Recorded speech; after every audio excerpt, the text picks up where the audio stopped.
Bagaimana kabar Anda hari ini? Saya doakan kalian semua senantiasa sehat dan bahagia selalu. Amin.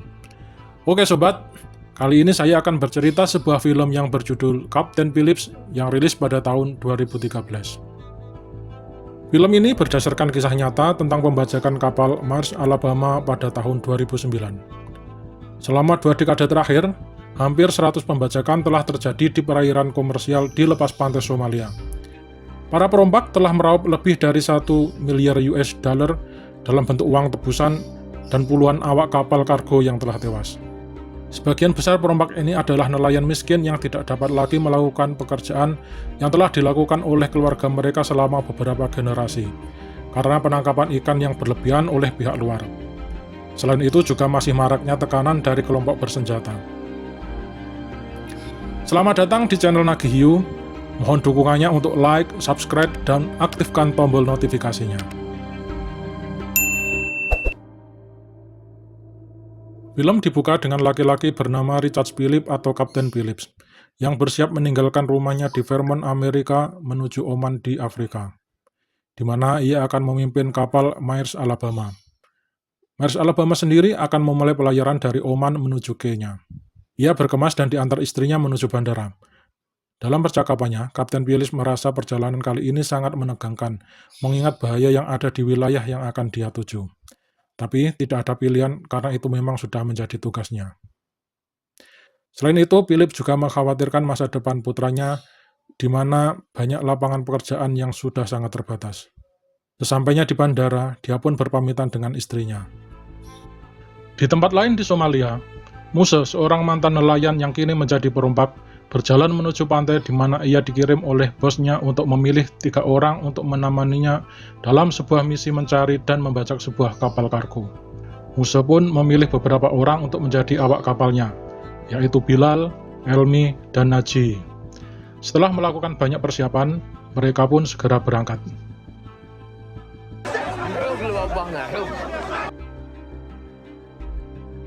Adegan berpindah ke Kapten Phillips, di mana ia sudah sampai ke kapalnya di Oman. Di Anjungan, Kapten Phillips bersama Shane, seorang perwira kapal, mengecek kesiapan pelayaran. Mars Alabama kali ini yang bermuatan 24.000 ton kargo komersial, 200 ton bantuan makanan, dan banyak lagi. Phillips juga melihat rute yang akan dilaluinya. Dia memerintahkan Shane untuk memperketat pengamanan dan mengunci pintu akses di luar karena kapal akan melalui Teluk Somalia. Tepat pukul 3 sore, kapal pun berangkat. Sementara di tempat lain, Musa dan para perompak mengamati radar untuk mencari kapal yang bergerak sendirian. Mereka mendapatkan sebuah kapal besar yang bergerak sendiri, dan itulah sasaran mereka kali ini.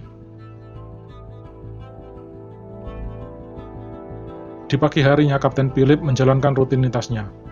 Dia memerintahkan Shane dan Ken, kepala keamanan, untuk latihan keamanan terhadap ancaman bajak laut dan kebakaran.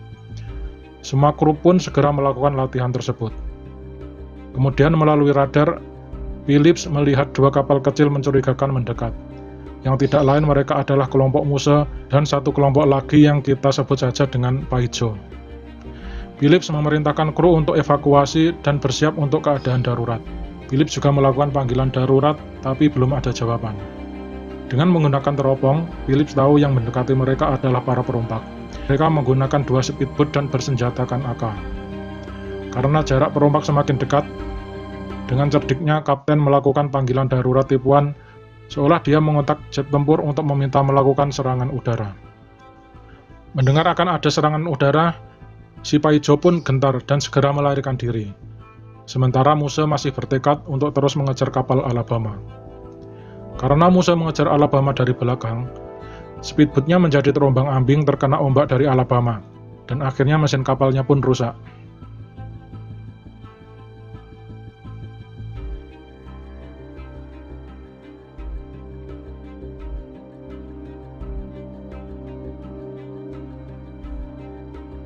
Di Alabama, Kapten Phillips memerintahkan kru untuk tetap siaga karena kemungkinan para perompak akan kembali lagi. Sempat terjadi perdebatan tentang rute kapal. Kenapa Kapten tidak memilih rute yang aman walaupun jauh? Phillips pun menjawab di mana-mana ada perompak dan tidak ada jaminan rute yang jauh akan lebih aman. Tugas mereka adalah mengirim kargo secepatnya. Dan bila ada yang tidak sependapat, di pelabuhan berikutnya dipersilakan mengajukan pengunduran diri. Semua kru pun terdiam. Out of here. We get out, we put some room between Off the ship. If anybody doesn't like this route between up to my office, and we'll sign the paperwork per the union, and you'll be on the first flight home out of Mombasa. Sementara itu di kapal perompak, Musa bersitegang dengan Paijo. Musa mengatakan Paijo seorang penakut karena lari. Paijo pun marah dan menodongkan pistol ke Musa. Tapi Musa segera menghantamkan kunci besi ke Paijo yang membuat Paijo langsung tumbang. Musa juga meminta mesin boot Paijo untuk dipasang di speedboat-nya. Keesokan harinya, Kapten Philip melihat para perompak datang kembali. Ternyata hanya satu kapal, yaitu kelompok Musa. Kapten Philip segera memerintahkan para kru untuk melakukan prosedur pengamanan. Philip juga meminta bantuan dengan menghubungi darurat maritim Amerika Serikat. Musa menghubungi kapal Alabama dan mengatakan seolah-olah dia adalah penjaga pantai Somalia dan memerintahkan kapal berhenti untuk pemeriksaan rutin. Dan karena peringatannya tidak dihiraukan oleh Philip, maka Musa memerintahkan anak buahnya untuk menembak Alabama. Kapten Philip segera menghidupkan penyemprot air di sekeliling kapal untuk mengusir para perompak agar tidak bisa mendekat. Namun sayangnya ada satu semprotan air yang rusak, dan itu diketahui oleh Musa. Perompak pun segera memanfaatkan hal tersebut untuk mendekati kapal Alabama. Phillips memerintahkan Shane untuk memperbaiki semprotan air tersebut. Dia juga menyiapkan flare untuk menembak kapal perompak, namun tembakannya masih meleset. Perompak yang mengetahui ada kru yang memperbaiki semprotan air segera memberondong tembakan ke arahnya. Philip segera memerintahkan Shane untuk pergi dan membawa semua kru masuk ke ruang mesin. Perompak pun segera mendekati kapal Alabama. Dengan kelincahan yang luar biasa, akhirnya perompak pun berhasil memasang tangga ke Alabama dan mereka pun berhasil naik ke kapal besar itu. Para kru bergegas masuk ke ruang mesin, mengunci pintu dan mematikan mesin kapal. Melalui radio, Kapten mengabarkan ada 4 perompak yang sudah naik ke dek utama. Kapten meminta seluruh kru untuk bersembunyi karena dia tidak ingin ada kru yang dijadikan sandera. Di ruang mesin, Shane memerintahkan kru untuk bersembunyi dan berpencar menjadi beberapa kelompok. Sementara itu di anjungan menyisakan 3 orang, yaitu Philip, Ken, dan seorang jurumudi. stick together, and we'll be all right. Good luck. Musa dan kelompoknya berhasil masuk anjungan sambil mengacungkan senjata. Kepada Kapten Philip, Musa berkata bahwa ini bukanlah Al-Qaeda, ini hanyalah sebuah bisnis. Yang mereka inginkan hanyalah uang tebusan. Kemudian Philip menawarkan uang tunai $30.000 kepada Musa, tapi Musa menolaknya. $1,000. What am I? Do I look like a beggar? Look at me, sure. I'm the captain now. Melalui telepon kapal, Musa meminta semua kru untuk keluar dalam 1 menit, atau akan ada yang dibunuh. Sempat terjadi ketegangan di anjungan, tapi akhirnya Kapten Philip dapat meyakinkan Musa bahwa bila ini urusan bisnis, maka tidak perlu ada yang mati. Sugura! Kemudian Musa meminta untuk menggeledah kapal. Philip setuju, dan tanpa sepengetahuan Musa, Philip telah mengaktifkan HT-nya. Para kru yang sudah tahu kapal akan digeledah, segera mematikan lampu dan bersembunyi. Musa ditemani Bilal membawa kapten untuk mulai menggeledah kapal. Phillips pun memandu Musa menggeledah kapal mulai dari dek atas. Mereka menyusuri koridor dan mengecek kamar satu persatu. Musa ternyata adalah orang yang cerdas. Dia minta segera dibawa ke ruang mesin karena dia ingin menghidupkan mesin kapal. Untuk mengulur waktu, Phillips mengajak Musa ke dapur untuk mengambil minum dan makanan. Mereka pun sampai di ruang mesin. Karena kru sudah memasang jebakan dengan menaruh pecahan beling di lantai, maka Bilal yang tidak memakai sepatu terkena jebakan itu sampai terluka parah. Salah satu kru Alabama yang berhasil mematikan listrik di ruang mesin, yang membuat ruang mesin menjadi gelap gulita. Musa pun sangat marah, tapi dengan sikap tenangnya Kapten berhasil meredam Musa sambil membujuk agar kaki Bilal segera diobati. Musa pun menyuruh Kapten dan Bilal kembali ke anjungan. Sementara Musa akan menggeledah ruang mesin sendirian. Karena Musa kurang waspada, akhirnya malah ditangkap oleh para kru Alabama.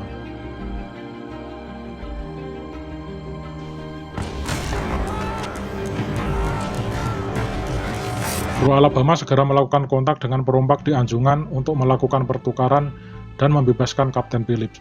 Phillips juga memberi tawaran kepada perompak untuk pergi dari kapal menggunakan sekoci dan membawa uang $30.000 yang ada di berangkas.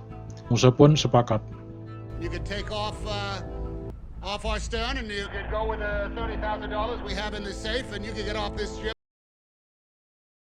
Okay, Iris. Deal.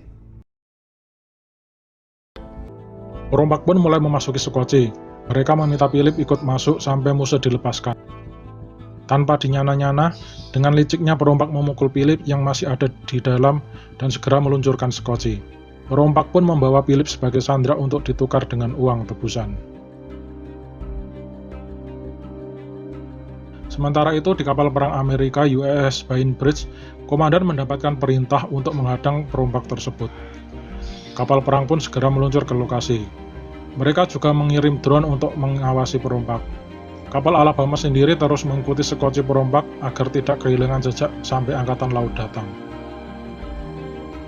Di sekoci perompak, Elmi yang mengemudi sekoci dan musuh mencoba menghubungi kelompoknya untuk segera mengirim bantuan. Phillips juga merasa iba dengan keadaan Bilal. Dia adalah kru perompak yang masih sangat muda. Phillips juga mengobati kaki Bilal yang terluka. Sementara Naji, dia sangat temperamental dan bersikap kasar kepada Phillips.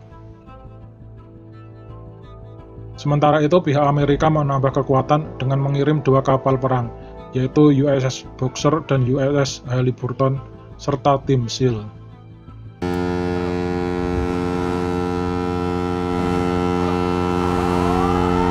USS Bainbridge akhirnya mendekati sekoci perompak. Mereka mencoba negosiasi. Perompak meminta tebusan $10 juta. Negosiator akan mengusahakan dan menawari mereka air minum dan juga makanan. Angkatan Laut kemudian mengirim 2 sekoci, tapi terjadi ketegangan dan negosiasi pun batal. Tapi Philip sempat mengatakan kepada negosiator bahwa ia duduk di kursi 15. $10 million.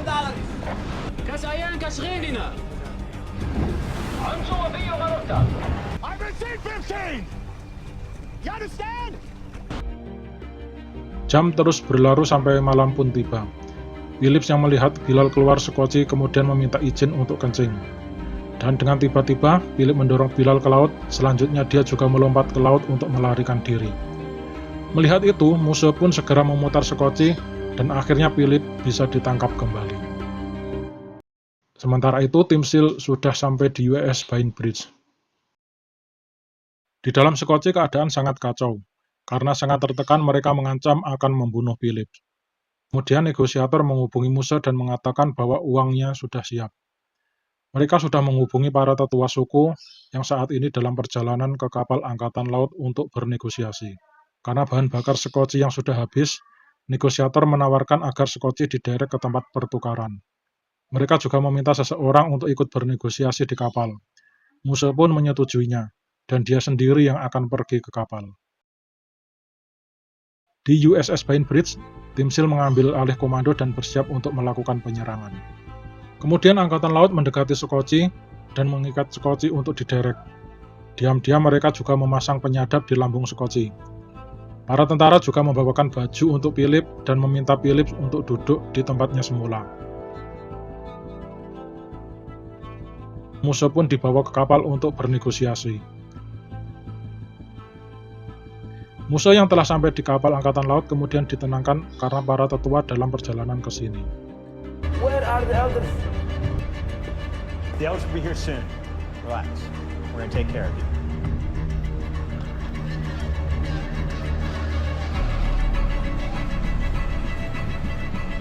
Sementara itu di Bainbridge, tim SEAL mengambil posisi di geladak buritan untuk berencana menyerang dengan menempatkan beberapa penembak jitu. USS Bainbridge kemudian menghidupkan lampu sorot ke arah sekoci dan mulai menarik sekoci. Jadi lampu yang disorotkan langsung ke sekoci akan menghalangi pandangan para perompak, dan sekoci ditarik agar pergerakan sekoci lebih stabil ya guys. Tanpa disadari para perompak, USS Halliburton bermanuver dengan kecepatan tinggi di samping sekoci, yang membuat sekoci terombang-ambing karena efek gelombang. Yang ini ternyata bertujuan untuk mengalihkan perhatian para perompak agar mereka bisa menarik sekoci untuk lebih dekat ke kapal. Phillips yang tahu bahwa situasi ini sangat kritis, kemudian secara diam-diam mengambil pulpen dan kertas.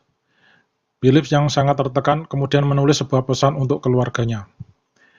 Bilal yang mengetahui itu meminta Philips untuk menghentikannya, karena bila sampai ketahuan Naji, maka Philips bisa dibunuhnya. Naji yang akhirnya melihat Philips menulis pun marah. Dia merebut kertas itu, tapi Philips yang tidak terima akhirnya melawan Naji. Ketiga perompak pun berusaha menghentikan Philips dengan memukul dan mengikatnya. Naji juga memukul Philips dengan menggunakan senjatanya. Mengetahui keadaan di dalam sekoci mulai tidak terkendali, negosiator pun mempercepat serangan. Tapi tim penembak belum melihat semua sasaran dengan jelas. Keadaan Philips sudah benar-benar down, harapan hidupnya pun sudah tipis. Sambil berteriak, dia meminta maaf kepada istri dan anaknya. Tell my family. I'm sorry I'm here. I'm not there with you. Akhirnya semua sasaran terlihat jelas. Penembak Jitu Sil diberi lampu hijau untuk menembak, dan ketiga bajak laut di sekoci pun tewas secara simultan. Kapten Philip berhasil diamankan dan dibawa ke USS Bainbridge. Sementara itu, musuh segera dilumpuhkan. Roger, stop the tow. Execute.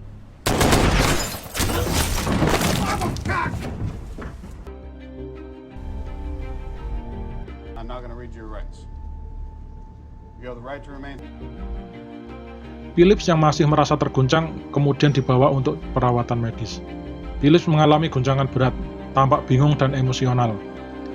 Kemudian film berakhir dengan nuansa realistis dan emosional, menunjukkan dampak kejadian tersebut terhadap Philips secara manusiawi. Setelah pembajakan tersebut, banyak kapal kargo mulai menyewa keamanan dan jumlah serangan bajak laut di perairan Somalia menurun.